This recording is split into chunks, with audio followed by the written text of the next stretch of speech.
Hi, it's Steve. Today we'd like to show you how to change the lint filter on your dryer. It's a really easy repair. Let me show you how we do it. Now to do this repair, we will need to reuse a portion of our original lint filter. So simply remove it from the dryer, then place it on a suitable work surface. We'll open up that lid, tilt it back, and then we need to disconnect the hinge pins on both sides. So with a small flat blade screwdriver, we're simply going to spread that outer piece away from it just enough to lift the cover out of it.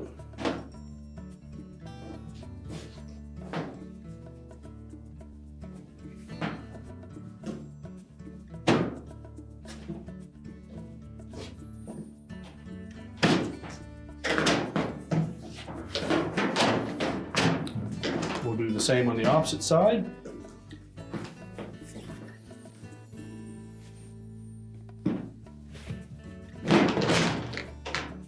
Remove the old cover. We'll discard the old lint screen. And we simply need to snap the old cover into the new lint screen.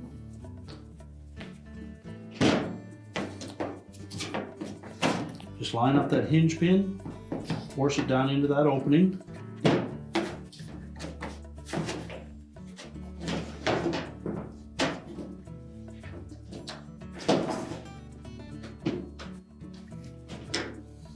If need be, use your flat blade screwdriver to just gently spread that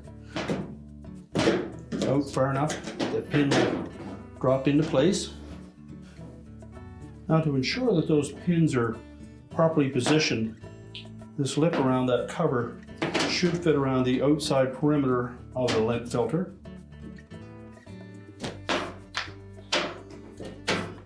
And then it should snap shut and open easily.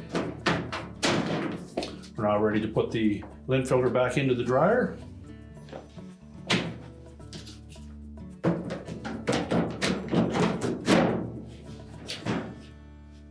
And your repair is complete.